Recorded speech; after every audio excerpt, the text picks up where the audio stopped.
Hi folks, welcome to the A Minute to Midnight Show. This is Tony coming to you from New Zealand, and with me on the show today I have Fred and Gary. And well, once upon a time we used to have an A Minute to Midnight Facebook group before Facebook banned us, and these two guys were moderators on the Facebook group at the time, and so yeah, we keep well and truly in touch on things that are going on, and I've had them both on the show several times before. First time for a wee while, but it's great to be together again doing a show. So welcome, guys. Good to see you, Tony and Gary. And yeah, it's been a while, and I'm kind of glad and kind of excited to have this conversation, because right now the way things are going, it's like the patient is in critical condition and we need to help as best we can.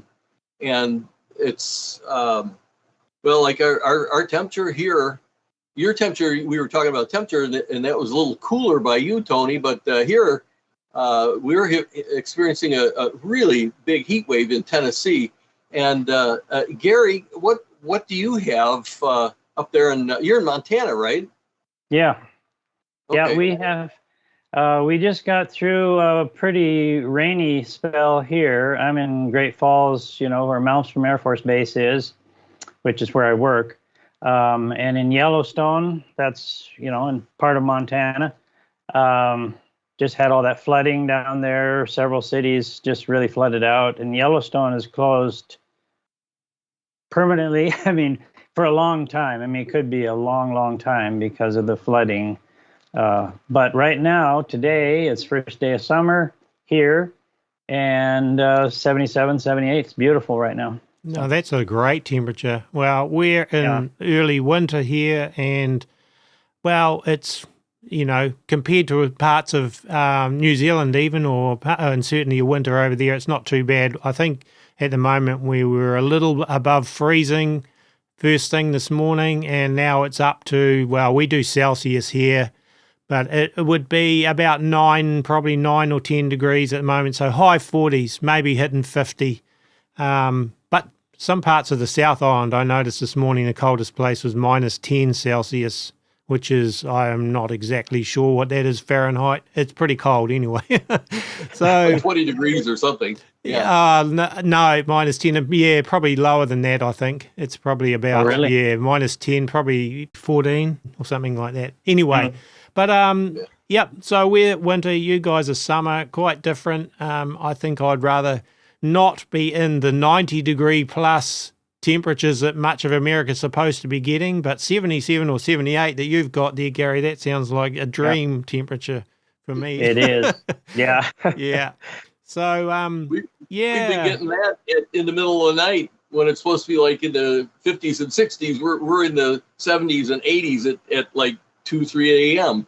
It's been warm here. This is the hottest June I can remember. This has been a warm one. Well, that's going to be interesting to see what happens for the rest of it. We've certainly had some crazy weather here. I mean, I think that's happening everywhere, and they're using the climate change excuse and probably ignoring geoengineering and other natural things in the sun and all that's going on. But they're using the climate change excuse to make all sorts of changes to energy production and all kinds of stuff. But the main thrust I think we're going to look at today is really where things are going with the economy and all of that. And I'll just start off, perhaps I'll just read a little bit here that was on a Yahoo article this morning, and also I saw it on Fox News. Goldman Sachs economists warn on Tuesday that the odds of the US economy tumbling into recession next year are rising as the Federal Reserve ratchets up its fight to cool scorching hot inflation. And down the article a bit more, it goes, Fed policymakers last week approved a 75 base point increase rate hike, the first since 1994, as they race to catch up with runaway inflation, pushing the federal funds target range to 1.5 to 1.75%. Another hike of that magnitude could be on the table in July amid signs of stubbornly high inflation. Chairman Jerome Powell told reporters after the meeting, prompting investors to reassess the economic outlook. Officials also laid out an aggressive path of rate increases for the remainder of the year, New economic projections released after the two-day meeting showed policymakers expect interest rates to hit 3.4% by the end of 2022, which would be the highest level since 2008. Okay, hiking interest rates tend to create higher rates on consumer and business loans, which slows the economy by forcing employers to cut back on spending. Mortgage rates are already approaching 6%, the highest since 2008, while some credit card issuers have ratcheted up their rates to 20%. So that is basically interest rates going up. Well, that doesn't bode well for people with mortgages and big loans and struggling, because that's going to take a lot of those people down. It's interesting, New Zealand, our Reserve Bank in New Zealand put our interest rates up first before the Federal Reserve by about a week. So I would say that's probably going to be the global policy. What do you guys think? This is going to be this rate increase. There was a video that I just recently made. If you haven't seen it, my channel is ET Prepper. I imagine you'll link to it and all that, Tony. Yes. Okay. And it's just a recent video that I made, but this guy, I forget his name. It's in my video. It's got a very unique name. Anyway, he's been in the market, the real estate market, since the 90s, like early 90s.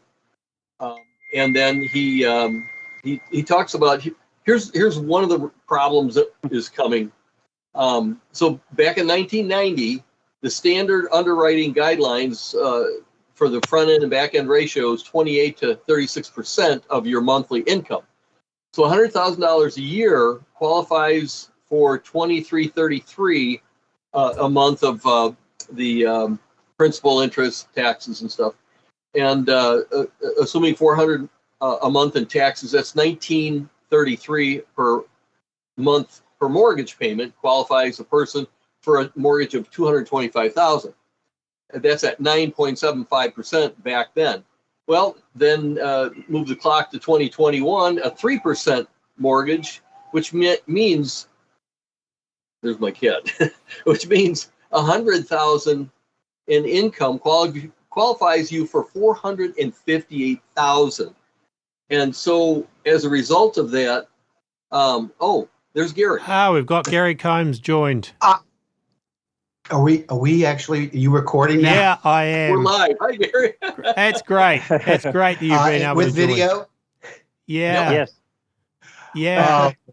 Well, I am so sorry. I won't interrupt anymore. Go ahead. Well, we'll come to you in a minute. Fred, you just finish your thought and then we'll, yeah. Okay. Anyway, so for a person to borrow with $100,000 income, they can borrow up to $458,000, a $458,000 mortgage. Well, most likely they're going to get an ARM or whatever, and then it's going to change. So, if they're maxing out at that kind of money, then every time the rate goes up, and I think they've been going up. The ARMs have been going up a half a point a month.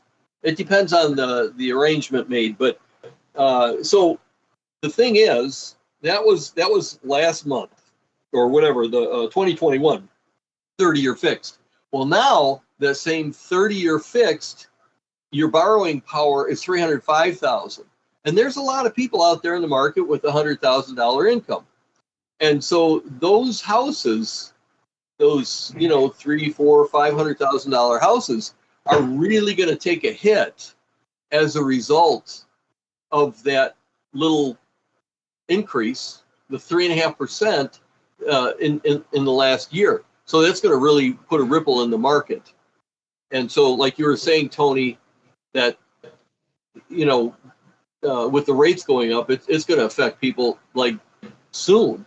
And basically, this guy was saying that. Hang on a second here. Let me get to it. Well, basically, he said that it's not if and it's not when. He says it's upon us now. So that's my message with the video that I made the other day. Is if you're going to buy some real estate, don't buy it now because it's at the peak. Number one, but number two is are you going to have a job? Do you work for your money, or you know what I'm saying? Is that are you potentially going to lose your job? So, there's a lot of ifs in today's world, and I wouldn't want to make a 30-year commitment on something like a $458,000 mortgage unless I had an easy way to pay it. So I think that is going to come crashing down. And when I had a bunch of properties back in 2008, and now I only have one. And that was a disaster for me because I couldn't sell anything, and that's how I earned my income, is buying and selling properties, and I was toast in a matter of a year. So anyway, Tony. Well, that's the thing. I'm seeing New Zealand, a lot of people, the prices here skyrocketed massively. Like probably New Zealand was one of the worst in terms of prices going up since COVID, and now they're tanking and coming down. So people are holding off from buying. So if you're a seller and trying to sell, then you could be in trouble, which is just what you're saying, especially if things start going down even more. And of course, foreclosures could happen and things like that. But it's not really a pretty outlook, I don't think, if you're trying to look at buying properties. So, yeah. So, Gary Combs, what's the weather like where you are, and what are your thoughts on all this? Well, let's see, the winter. A moment ago, I had a tank top on because my wife and I were out on the homestead picking beans and onions and actually blackberries, and I left my phone inside the house, so my reminder did not remind me about our call. So to everybody, my apologies on that. I don't know, I guess maybe call it a senior moment too. But no, seriously, it's very warm here. It's I'm looking at my thermometer on my weather station, and it's 86 right now, and it's almost dark. So it was 95 Fahrenheit today, and so that's quite warm. Very much. So, dressed accordingly and chose the evening, the shade to do some picking. Yeah. So, Gary H., what are your thoughts on what's going on? Well, so when you guys started talking about this, it reminded me of an article by Brandon Smith recently, and the name of the article is "The Engineered Stagflationary Collapse Has Arrived. Here's what happens next." And it's a few days old, and so it was before the raising of the rates. But here's what he says. Can I just read this couple of paragraphs? Yep. He says, Brandon Smith usually has some pretty good information. And this is actually from an older article of his, and he's re-quoting it in this one. Production of fiat money is not the same as real production within the economy. Trillions of dollars in public works programs might create more jobs, but it will also inflate prices as the dollar goes into decline. So unless wages are adjusted constantly according to price increases, people will have jobs, but hello, is everything okay? Oh, there we go. Can you hear me or see me or? Yeah, it looks totally different. You're on your phone now. Yeah, I told you my computer went blue screen, and that was it. We'll see if you can restart it. Yep. So we can see you on phone. Gary, carry on. Yep. Okay. Yeah, but still, the people will have jobs, but still won't be able to afford a comfortable standard of living. This leads to stagflation, in which prices continue to rise while wages and consumption stagnate. So this is the important part. Another catch-22 to consider is that if inflation becomes rampant, the Federal Reserve may be compelled or claim they are compelled to raise interest rates significantly in a short span of time. This means an immediate slowdown in the flow of overnight loans to major banks, an immediate slowdown in loans to large and small businesses, an immediate crash in credit options for consumers, and an overall crash in consumer spending. You might recognize this as the recipe that created the 1981-1982 recession the third worst in the 20th century. Then he says, in other words, the choice is stagflation or deflationary depression. And that was actually a quote from 2021. And so so that's what the Fed has chosen, he says. So not a good choice, probably. No, I mean, I know some people, Brandon Smith's not one of the people that just think it's incompetence. He realizes that it's a game plan. Right. And I agree. I think this is deliberate. Yeah. But yeah, it's not looking rosy any which way with what's happening in the economy. And I think a lot of people are still in normalcy bias. They think, they just can't see it, what's really happening. And of course, the media's, like the stock market, for example, has been going down and down and down and down. And then I noticed today they had a bounce day up. So, some people might say it's a dead cat bounce, but, straight away there are headlines, about maybe how good things are going to be, just because of one day going up, they jump on it. So people will go, so maybe things are going to go up again. And they keep people in this normalcy bias and not really realizing that, hang on a second, folks, you need to be prepared. This is not going to go away. So, Gary C., have you got, Yeah, I was going to say the stock market really for quite some time has been totally unhinged from reality. I think for the most part, it'll react certainly to a new fear factor, as I'll put it, something new that hits the news, which is almost a daily basis now. And it'll react and it'll plunge and then it'll come back, and with just sometimes a little iota of, just somebody's numbers are coming in that they expect to be pretty good, and then it'll jump up. But I think a lot of it has to do with just the algorithms that they have now set up, where it's really like a pump and dump scheme.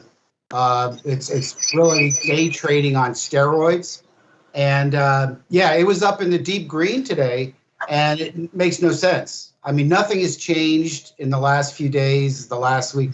Everything is, as our friend John Haller likes to say, there's a convergence of events with almost everything. Right before getting on, right as I sat down, I saw something on Telegram about diesel and gas is about to be non-existent in some places. So this is Cloward and Pivens on steroids. I hate to use that phrase again, but it really is. It's what they've wanted all along, to have one, call it disaster, or one big news item continuously overwhelm the system, overwhelm the people. They'll get tired of it. They don't want to hear it anymore. Be honest with you, I'm even sometimes a victim of that. It's just such bad news almost on a daily basis. And hearing that the ceiling's going to come in, or the Chicken Little, or the Boy Who Cried Wolf, however way you want to characterize it, it gets depressing at times. And so sometimes you just got to pull away from it, but yet stay informed. So there's no good news out there right now. Hate to be sounding pessimistic, but it's orchestrated, as what you guys already said. We know it's orchestrated. We know George Soros, one of the kingpins out there from the beginning, said we have to have a dissolution of the American economy. That's not exactly, I'm paraphrasing, but basically a decline, a measured decline, and that's what's happening right now. We're witnessing it in real time. Yes, I know what you mean about the bad news and how difficult it is dealing with it all the time. And sometimes you just don't want to face it. Some days I'm like that. It's like, I'm going to just do something else. I don't want to think about it, But to add to the little bit of bad news, here's a bit of just from an article from Michael Snyder from a day or two ago. We are being warned well ahead of time that it is coming. Joe Biden has publicly admitted that the coming food shortages are going to be real, and the head of the UN World Food Program is now telling us that we could soon see hell on earth because of the lack of food will be so severe. Food prices are already escalating dramatically, all over the globe, and food riots have already erupted in Sri Lanka and elsewhere. But most people in the Western world are treating this crisis as if it's no big deal. Many seem to assume that our leaders have everything under control and that things will work out just fine somehow. Unfortunately, the truth is that everything is not going to be okay. So that was an article from Michael Snyder at the Economic Collapse blog. And I guess being prepared for whatever eventuates is probably what we need to do and not make stupid decisions. You know, obviously people getting into debt now is a stupid decision as far as I'm concerned, with when we're talking about the interest rates going up and that kind of thing. And with food shortages coming, the logical thing would be to go, okay, how can we try and hedge ourselves against that, you know? Can we stock up on things and that kind of stuff? So Gary H., you got some thoughts on this? Well, actually, Michael Snyder's article was the next thing I was I was thinking about, because yeah, he has a lot of good stuff in there, and we could almost go through his. He's got a list there, which is very good. Take too long to go through the whole thing, but you probably should put a link, you know, in the end of all of the stuff that people should do to prepare. He's got a list of 50 different things to have, and it's a very good list. So yeah, people should, you know, if you haven't been preparing, it's going to be tough to prepare real quick, but you just have to do what you can do and trust the Lord with the rest. Yes. So the name of that article of Michael Snyder's is "What is your plan to make it through the worst global food crisis in any of our lifetimes?" I believe that's the article with the 50 list of 50 things in it. Yeah. Yeah. So now I don't know if we've lost Fred. Are you there, Fred? I'm still here. Can you see me? No, I can't. You look like a cartoon Alfred character from Mad Magazine. You look like Alfred E. Newman. Oh, well, that's strange. Yeah. I look fine here. Hang on a second. Let me. It's like your camera's not on. How about that? Still, yep. There we go. Now we've got you. There we go. Yeah. Okay. I guess I had to reset it. I look. I can see my screen. Everybody looks fine. Anyway, back to the food issue. I just saw a video, and the lady was talking. I forget the lady's name. Anyway, she's talking. She got a message. Gary Combs, you may have seen that in the prepping group that we're in, where that lady was talking. Anyway, she made a comment, and I just kind of wrote down what she was, what this farmer was saying, and they crystallized it very well. Like, for example, well, let me go back to it here. Okay. The pressures on the small farms, not the big corporate farmers, but the smaller ones. Okay. And their problem is, you know, they're not gouging people, charging soon to be probably $1 an egg. The chicken feed is up. She said it's almost 3 times what it was last year or earlier. And they are no longer selling eggs. You know, you've heard of all the chickens that are, the trouble with the chickens. Well, that's decreased the population. So they need to keep their own chickens and raise chickens from the eggs, right? Well, so there's less eggs on the market. And it's just, everything is affecting everything else. So they're planning on local consumption. In other words, they're going to consume their own eggs and maybe give them to friends and family. And then basically what farmers are producing today is for next year's consumption. So you got to keep that in mind. So we're already down from last year, right? So we've had, and we were talking about the weather and how hot and stuff, and in Kansas, I think, is the epicenter of the. There's a lot of beef. I forget what they're called. Where all the farmers or the ranchers sell their cattle to these holding, and there's thousands and thousands. There's a sea of cows out there, Well, anyway, a lot of them are dying just from the heat, and so they're losing a lot of cattle there that way. It's just, everything is being affected, it seems like. And so, one of the things she said that made a lot of sense is people are using their local grocery store as a gauge for their food security. And if you look at the bigger picture, it's going to get real ugly, or as our president says, or not my president. Anyway, we won't go there. Anyway, it's going to get real, and it is getting real. A lot of people have not felt it. I've got two sisters. One, she lives in the land of fruits and nuts in California. Sorry if you're from there, but anyway, she a nice lady and everything else. But I try to say something, falls on deaf ears. Same thing with my other sister. She lives in Illinois, and they don't want to talk about it. They just want to, stick their fingers in their ear and go, nah, when I start talking about this stuff. And what can I do? I can't, unless I prepare for them. And so that's kind of what I'm doing. Because when it all comes down, it'll probably be fairly quick where we're going to have an emergency, and they aren't going to be in a position at all. I mean, my one sister has more cat food than regular food. She's all prepped for the cat, but not for herself. She's probably got fried cat food for dinner. What was that? Fried cat food for dinner.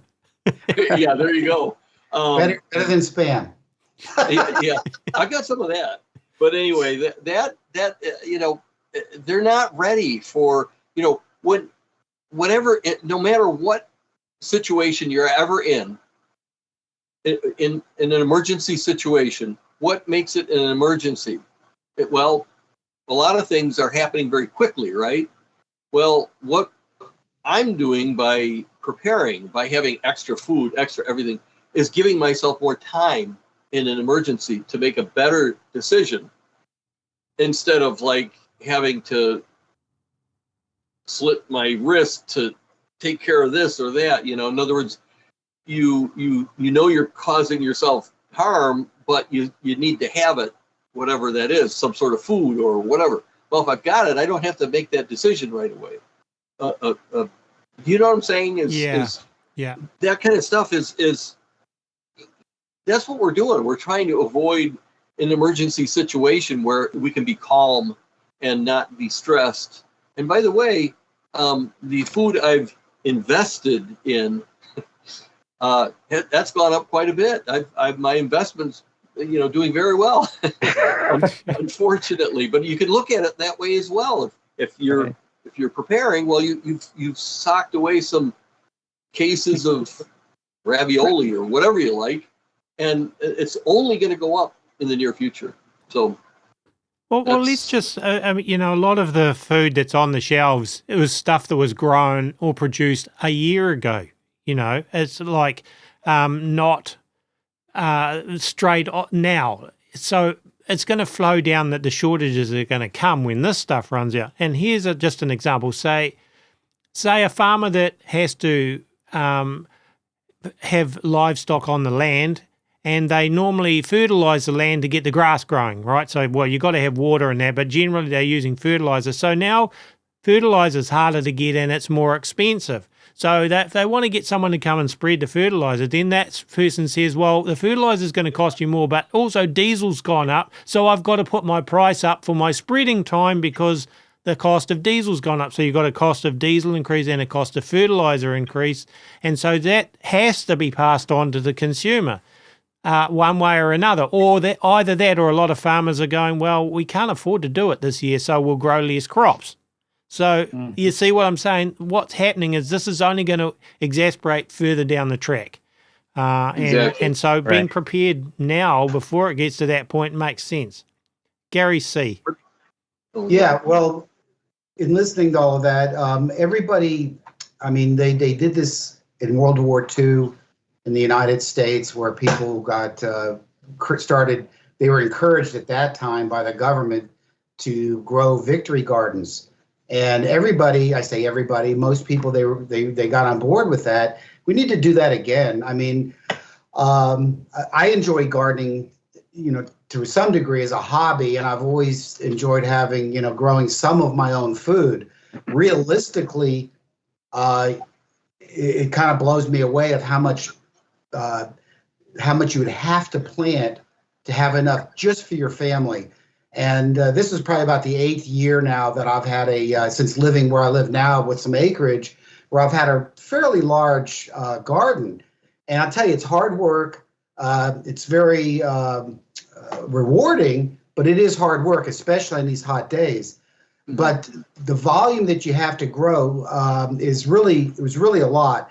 But not to discourage anybody from that. I mean, you grow what you eat, grow what you like to eat. That's what we've done. I used to grow certain varieties of beans that my wife just didn't like, or they were the ones that had the strings and you had to pull them out of there, So I've kind of fine-tuned things over the years. But we grow what we like to eat. We grow corn, we grow beans, we grow 3 or 4 or 5 different varieties of tomatoes and peppers and things like that. And that's a supplement. And, we don't, because a lot of this comes in sometimes, it's starting to really kick off now because we had a rather late, cool spring. And then it turned very hot very quickly. But during that cool spring, this is the 3rd year in a row that I had to wait at least another month to plant my spring garden. And I attribute that to what nobody really seems to talk about, which is this grand solar minimum. They talk about climate change, which it's causing climate change. It's causing weather temperature changes, and it's causing strange weather and all over the place. But not to digress too much into that, people need to grow what they like to eat to help at least supplement what they're not getting from the store. They also need to, if someone's just starting out, and boy, I tell you, you better hurry.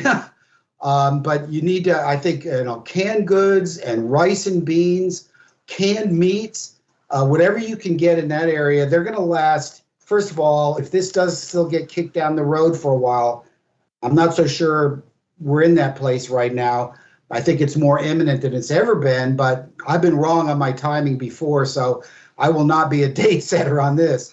But time is running short for a variety of reasons. As Fred talked about, as you talked about, it's being telegraphed that we're not going to have food on the shelves. And, today, as a matter of fact, I went to Sam's Club, which most people on here, I'm sure, know what that is. It's like Costco. It's a membership club and a lot of things you can buy in bulk. To be honest with you, I didn't see any empty shelves, or the only place I saw some minimalization of product was in the meat department, where there was like just a single row, so to speak, of like New York strips and ribeyes and things like that. Chicken was fairly plentiful, but down here where I live in Georgia, in fact, the city that's near me is called the Chicken City. And there are a lot of chicken houses and stuff. So maybe we're in better shape here locally. I'm not sure about that, but I didn't see that, at least not right now. But what we do know, and what's already been said, is that what's coming or what's being grown today, even in livestock, they say it's about a year with cattle, 7 or 8 months from birth to butchering pigs, and then chickens are about much less than that. But what I would suggest is if you can do it, if you don't live in a HOA, or even if you do, if you can have a few chickens, and I'll share something real quick that I just learned recently. I've only got a very small backyard flock, but they're starting to get a little bit older, and with a concern maybe of not being able to replace them, I found out that you can long-term store eggs, fresh eggs, not store-bought eggs that have been washed and cleaned, but eggs right from your from the coop, if you have your own coop. If not, find somebody locally that you can buy them from that does get them from the coop where they're not washing them, and you can put them in a solution of hydrated lime and water, and those eggs will store, they're telling me, for up to 2 years. And so, I mean, I think I've started doing that myself. I've got a 5-gallon bucket in my basement, and I'm not selling any of mine at the moment. I'm gonna take care of our needs first, and then going forward, we'll see what happens. But this is such a big topic that you could go into there's so many tentacles to it, but get what you can get now. I don't, canned goods and things like that are much cheaper than getting into the freeze-dried type stuff. And I have a feeling you don't have to worry about 25 years, but we'll see. So. Yeah. Gary, go ahead. Yeah. Gary. Well, I don't think we've mentioned just the what's happening with a lot of the food processing plants all over the country. I don't know if this is happening anywhere else in the world, but in the United States, and I'm just looking at an article from June 11th, actually, but they list 99, this is on a gatewaypundit.com article. They list 99 different occurrences, and most of them, and I'm just going to list a few of them, but this is something that's going to really affect things down the road too. Again, as things get produced, if things get produced, then where are they going to go, to process the stuff? But like a Kellogg plant burned, 75,000 square foot processing plant in Fayetteville. But there's beef plants, chicken plants, and then besides that sort of thing happening, let's see, the creamery, just everything you can think of when it comes to food seems to be the processing plants are being destroyed. Is this a coincidence? This just hasn't happened at this rate ever, I don't think. But there's a part of the list is just over and over in different places where so many chickens were destroyed. And I think a lot of that was, supposed bird flu or whatever, something that they thought was happening. And as my understanding, and a lot of turkeys, not just chickens, but my understanding is they use a test similar to the PCR test, which to decide if somebody has a bird flu or whatever it is.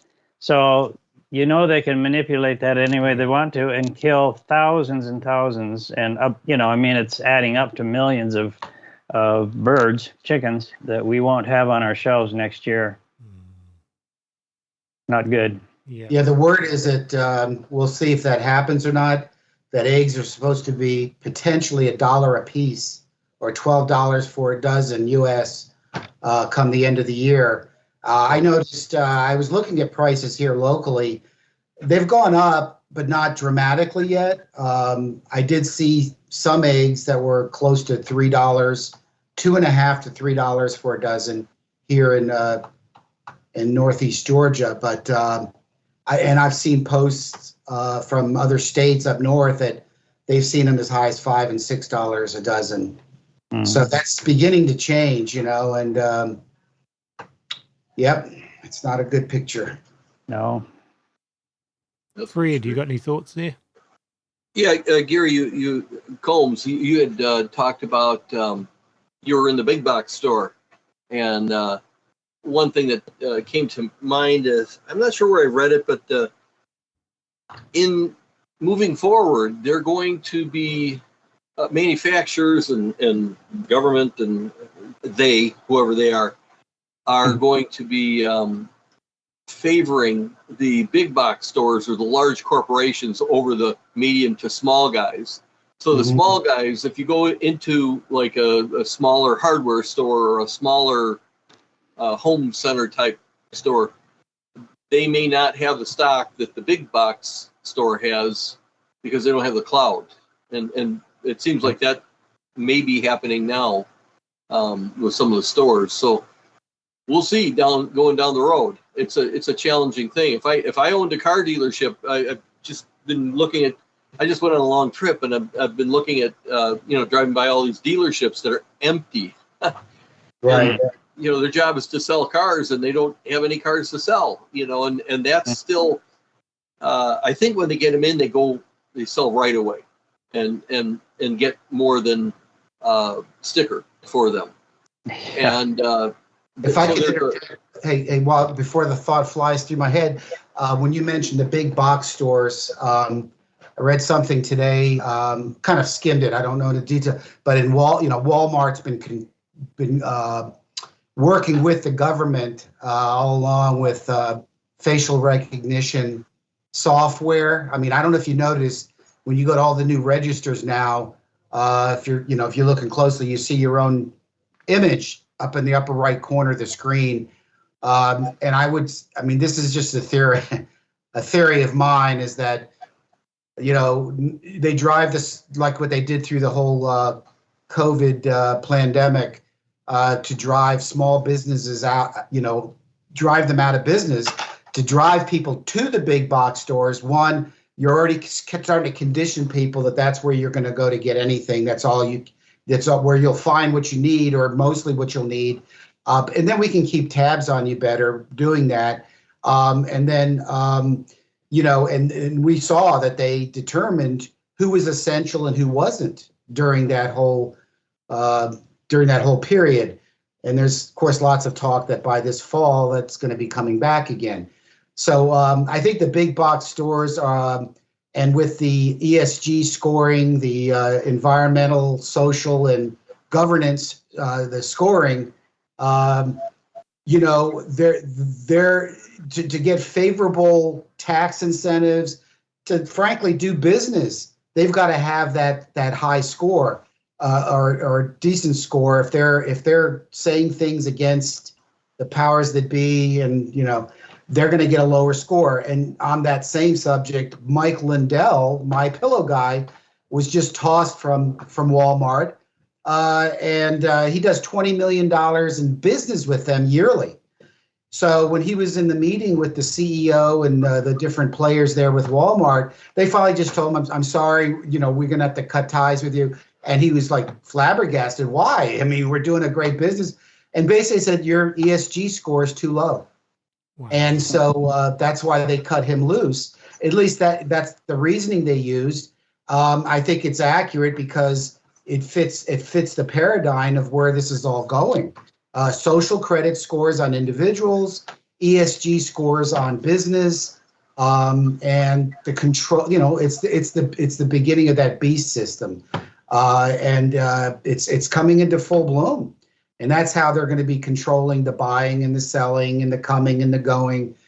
You might not be able to fly. You might not be able to purchase goods. You might not be able to do business, conduct business.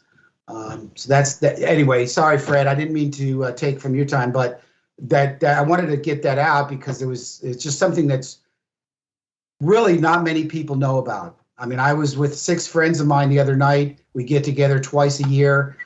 All of them are 3 of them are working, 3 are retired. Not one of them heard about ESG. And this is really big. It's becoming big.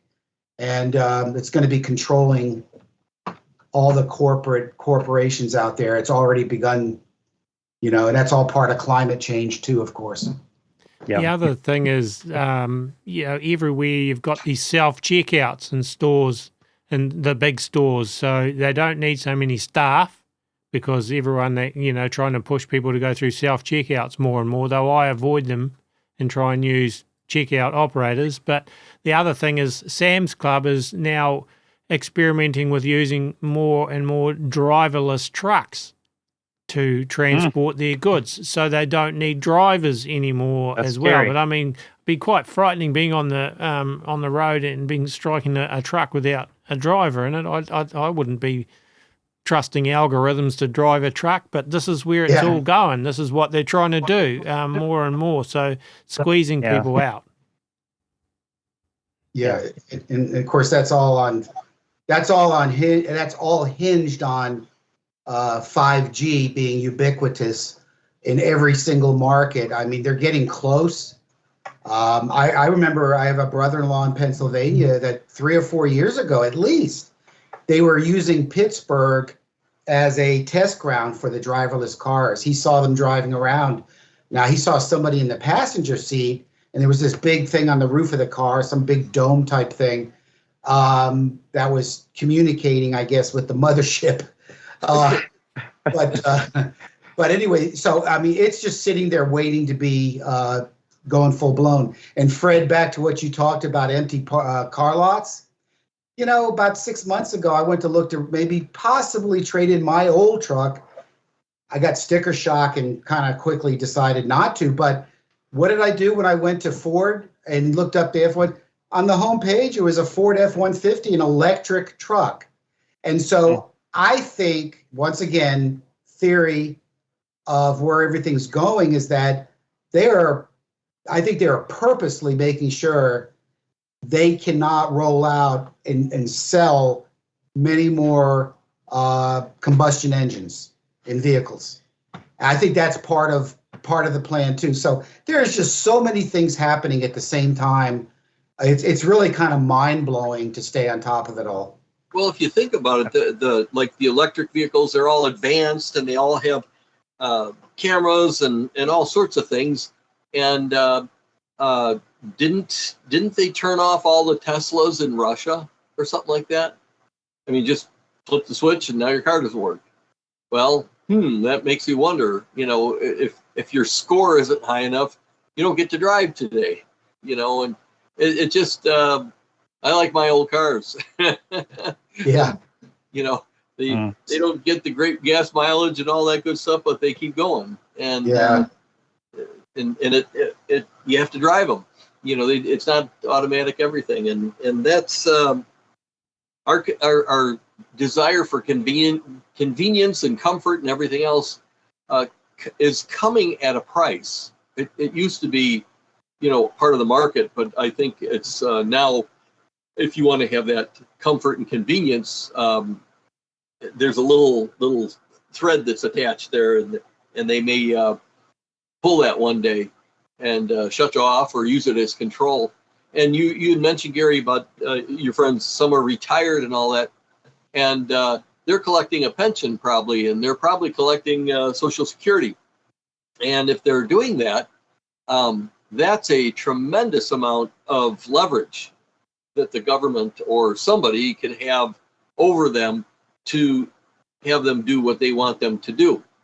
And I'm kind of exploring retirement myself. It's like, I don't have enough hours in the day. You know, this thing always gets in the way. It's called my job.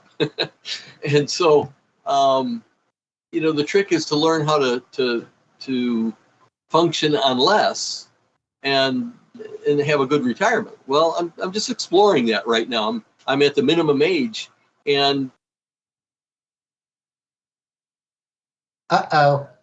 we've lost him. Unfortunately, Fred. I thought he got rid of that bad internet in Arizona. Oh well, never mind. We're pretty much coming to the end of our show anyway. So yeah. Okay, I'm back. Oh, he's back. We better look to start to wrapping up. So if you want to just close that thought out there, Fred. Oh. Yeah. What was I saying before I was coming close to retirement? Oh well, yeah. So basically, the while I can collect a retirement from the government, you know, the money I paid in for Social Security and all that. Well, while I can collect it, I'm hoping to collect it and buy myself some more time to get my house in order for what I see coming. And there's just every facet of life. There's preparations that are needed, at least that I can see.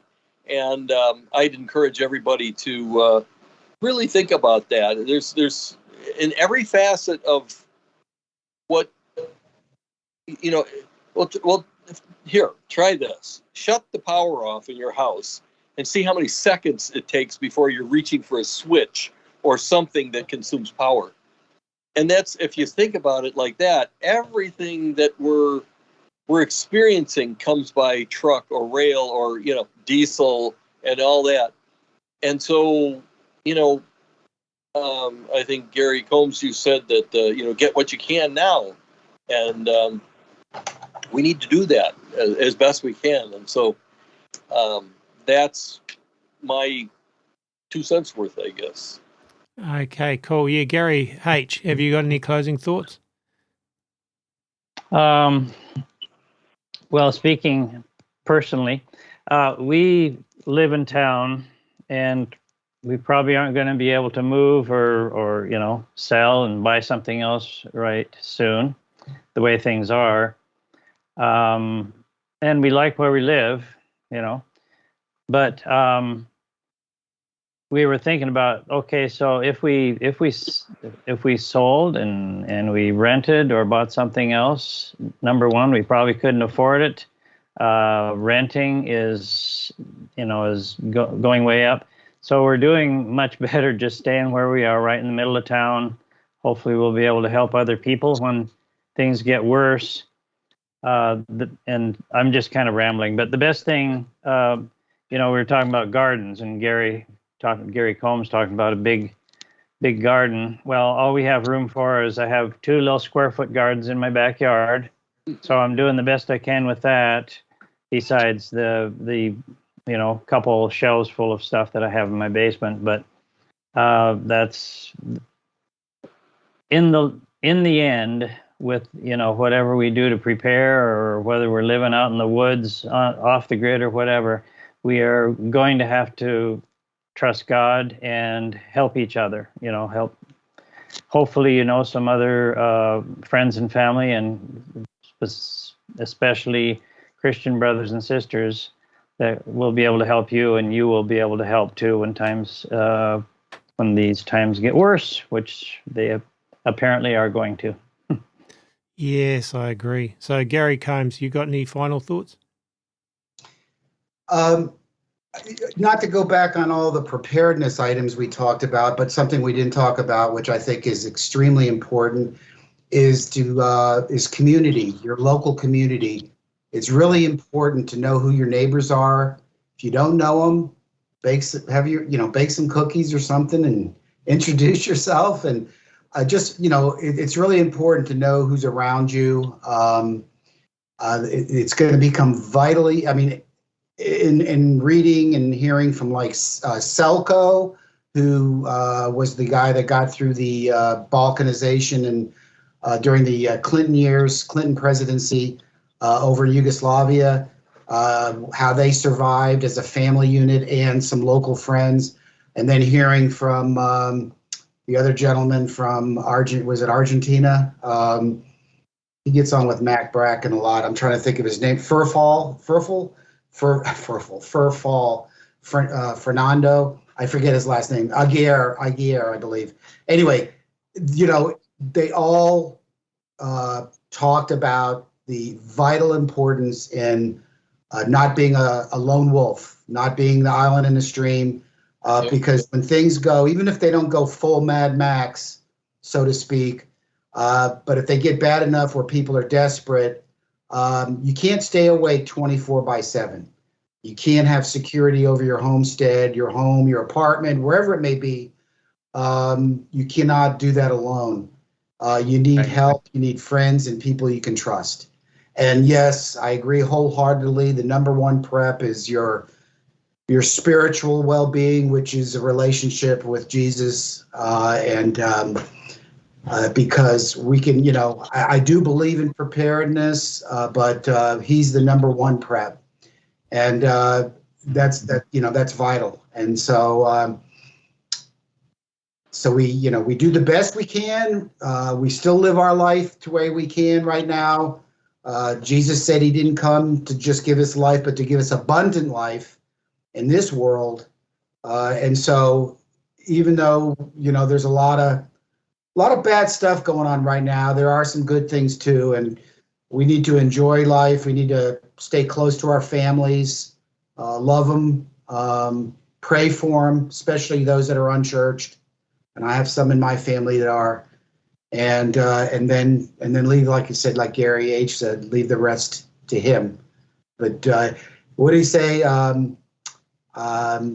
If you're going to dig a hole, I also, I can help you, but I also gave you a shovel.